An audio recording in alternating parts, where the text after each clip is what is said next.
Could Dragon Quest Builders 2 be the worst performing game on Switch? Let's take a step back from that question for a second. Here we have a truly beautiful game combining the block building mechanics of Minecraft with the colourful aesthetics and lore of Dragon Quest. It's a game that oozes quality in so many ways, offering a full-blooded RPG campaign to follow through and also extensive tools to build and even share worlds online. This is a wonderful game, full of the charm that defines director Yuji Horí's other works, complete with a story that distances itself from its block-based inspiration.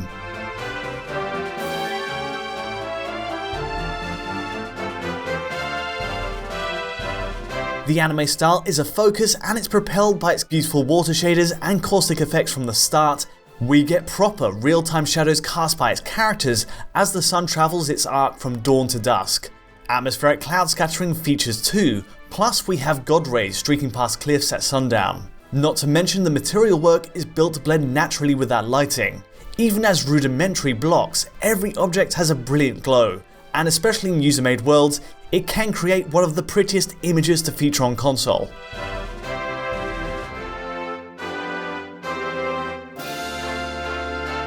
It's time for the other foot to land then. Yes, performance is an issue, on PS4 but in particular on Switch. In extreme cases, Switch can find itself constantly running at under 10 frames per second, mainly while playing online user-made creations. With that being said, that's pushing the engine to extraordinary heights and way past what Omega Force aims for in its main story. So let's start at the start to see a little baseline performance. Here's a sample of Switch running the gamut. The campaign generally looks like this, a 20 to 40 FPS range experience, not ideal but very playable. The game kicks off with fetch quests, farming, collecting resources and building structures from blueprints. You travel between islands and run errands for each character you meet. Much of it is in short, charming and pretty straightforward for Switch to tackle.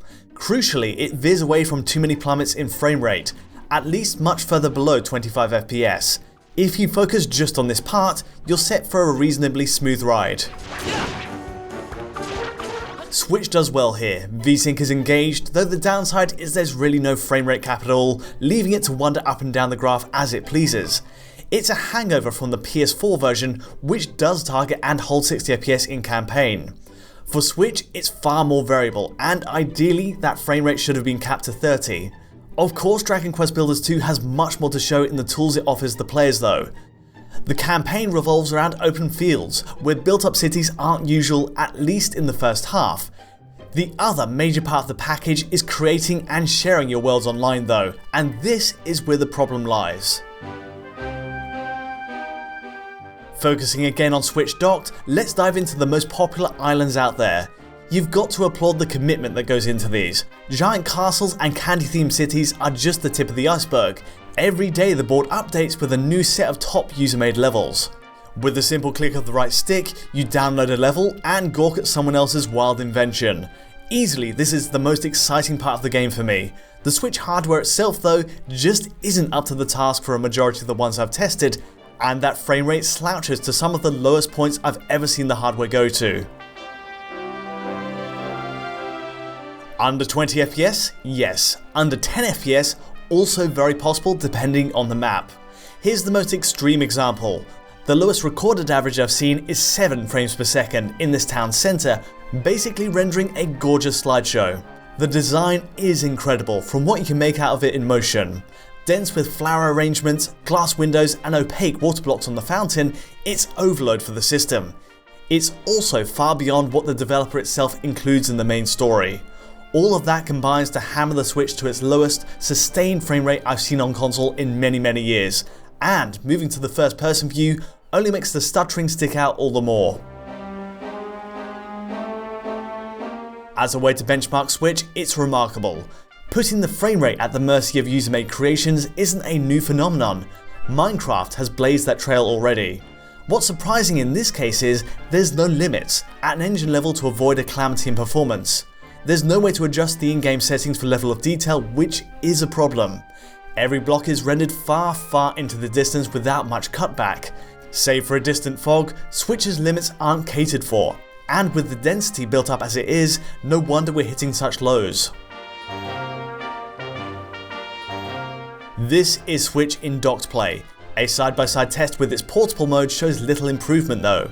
Running through the same bit, there's only a minor variance in frame rate, but the basic reading is very close, in the 10 to 20 FPS range. Now, resolutions do differ on either side. Switch is a native 1080p while docked, and 720p while portable. Visual settings are also the same. Despite that though, performance is a match. Now, seeing as resolutions bear heavily on the GPU, it does suggest the CPU is the shared limit on both sides. Drawing in all these new blocks on the horizon at once is taking a similar toll, and since Switch's CPU clock speed stays fixed while docked or portable, that's likely a cause for the matching drops.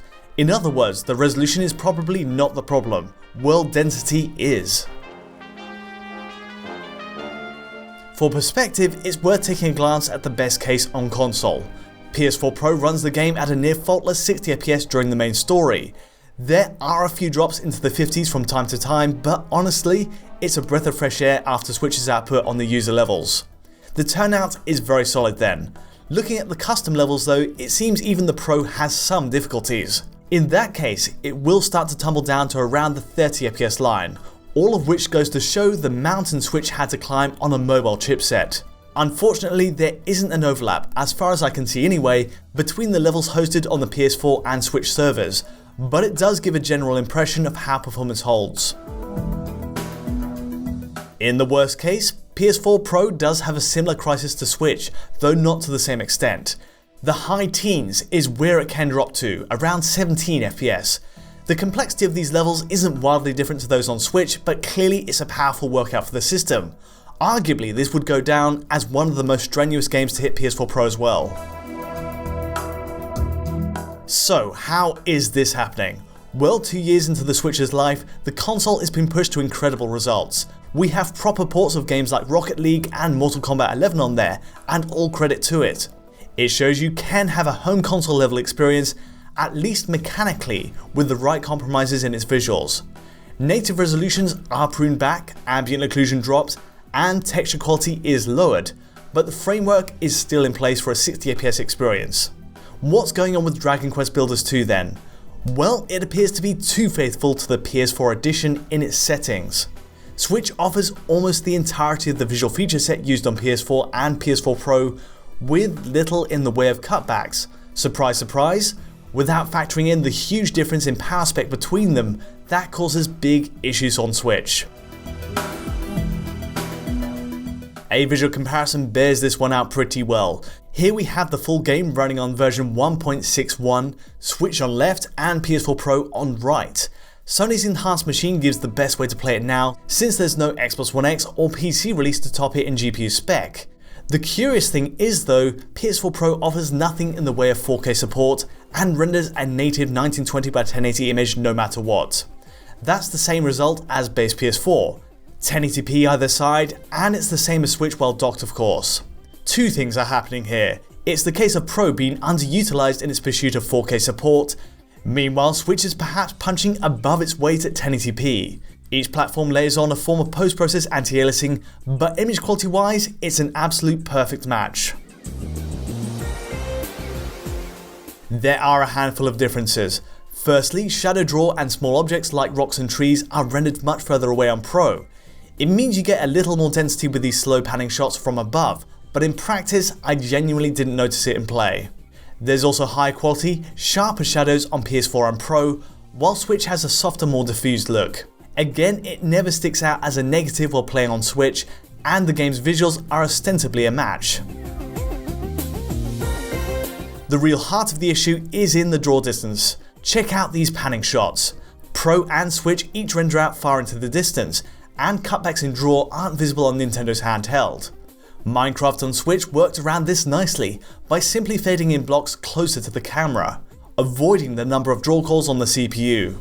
What we're left with on Switch is a seemingly no compromise edition in world scale, and it pays the price for it dearly.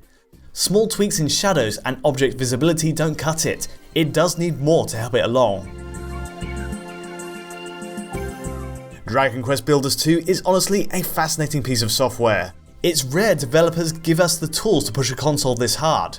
What we also need, however, in the spirit of being given this absolute freedom, is a settings menu to adjust the playback experience to. The game is a genuine delight for what it's trying to do, and to its credit, Omega Force does tailor the main story to work well enough on each system, especially PS4 Pro at 60 FPS. The user levels are a significant attraction though, and without curation, it gives Switch the lowest, most extreme levels of performance with no recourse. There's a lot to love here, and above all, seeing the user-made levels is the highlight for me, and possibly with a patch, we'll be given options to better appreciate the hours of work put into them. That's all for me today though. If you did like this analysis and want to see more, please do give us a like or subscribe, and don't forget to hit the bell to get notifications as any video lands. To get this video at source file quality, check out our Patreon at digitalfoundry.net, and to get in touch directly, just use Twitter. But from me for now, thanks for watching.